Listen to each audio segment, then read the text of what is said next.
Okay, alright.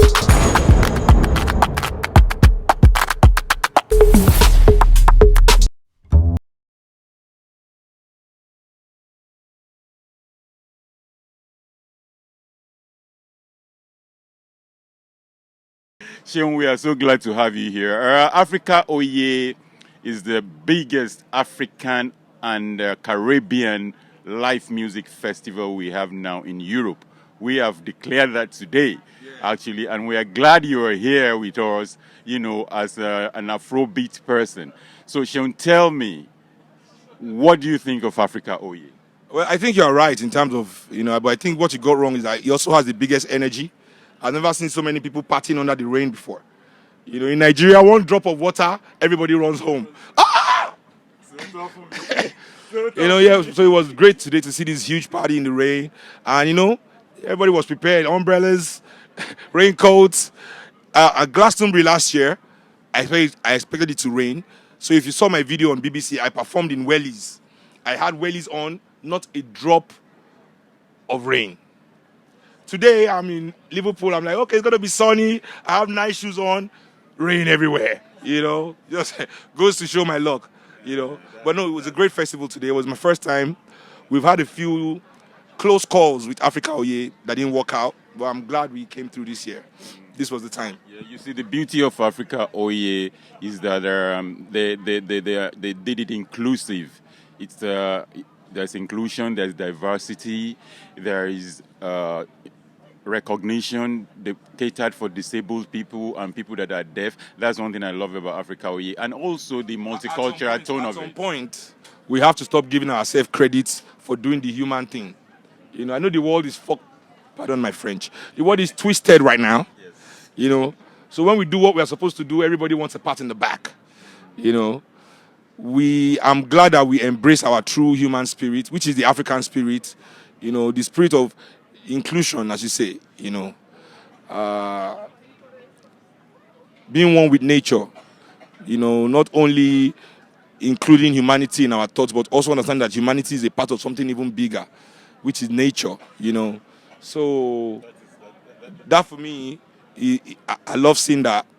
And it just shows that we humans are learning to be what we are supposed to be again after all these years of torment under capitalism.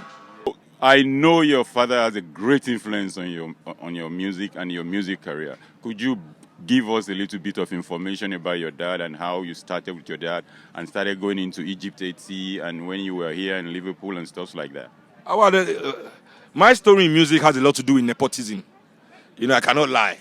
There was a lot of nepotism in my rise in the Egypt 80 band in the beginning, because I started playing with my dad when I was 8, and to be 8 and to get into the Egypt 80 is just because your dad owns the band, So I accept the nepotism. Because, when I was 8, I watched my dad play a show in Apollo. And funny enough, I headlined Apollo as well, a solo concert in April.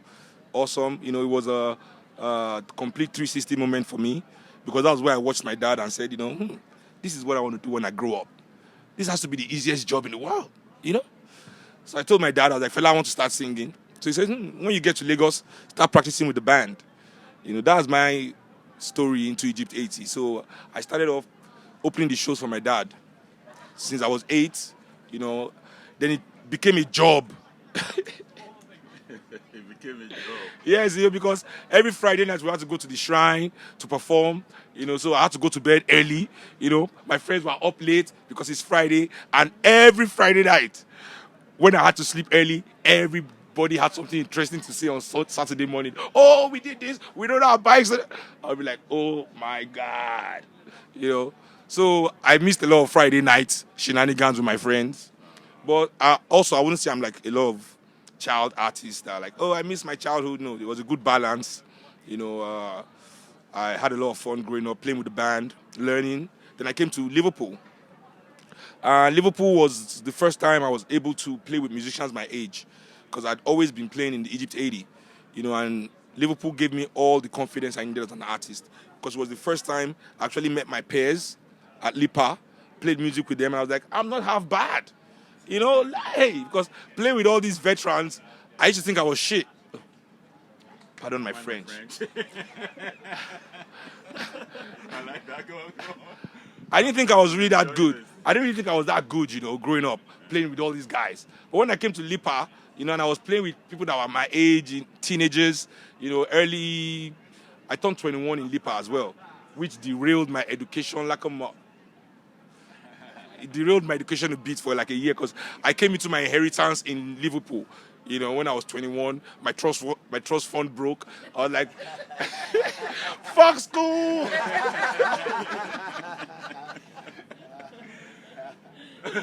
Oh my God, that was a wild year, but I had to get myself back on track real quick. Financially that can happen to anybody. Honestly, you're being natural. I was just young. I mean, everybody, at a young age, when we look back sometimes, we say, I don't regret 1 second. Not a second, not a second. Bring the mic back. That's good. So Liverpool finished here. By the time I was done in Liverpool, it was time to start making my record because I was 23 now, 22. There was nothing to wait for. I'd finished school. It was time.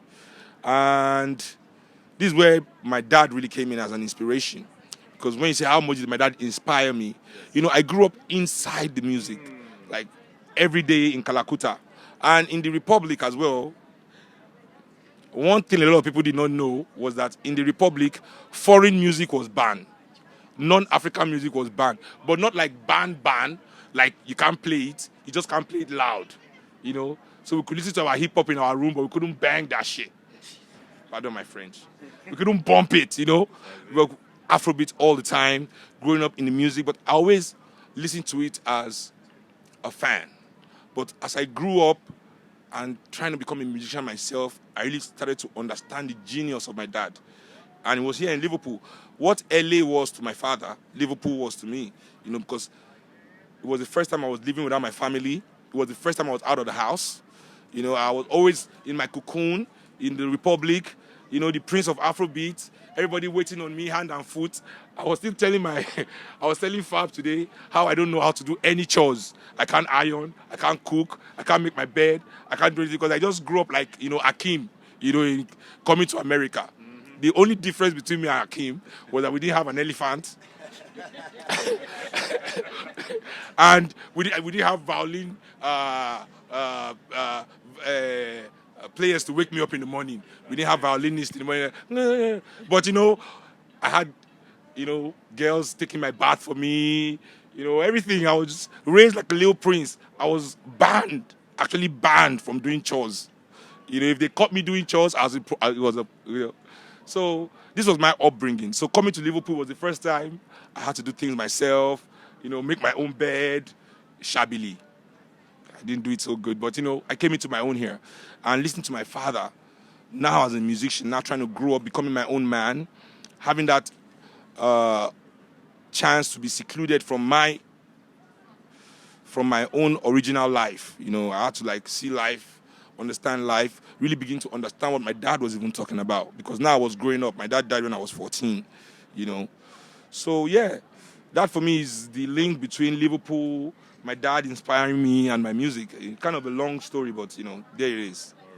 A lot of people have been asking me questions. I said, I will let him tell you the meaning himself because I told them the meaning. They say, are you serious? They said, what is the meaning of ANIKULAPO? ANIKULAPO, Akpo is a Yoruba word because hunters, back in the days, hunters, when they went to hunt, we didn't hunt the way people hunt today. It was also a spiritual journey to be a hunter, because as you take from nature, you have to give back.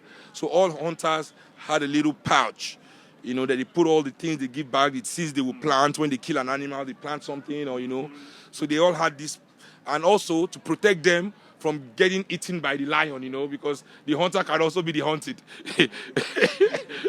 So you had all your power. So this little thing is called Akpo. It was a pouch. So ANIKULAPO means I have death in my pouch.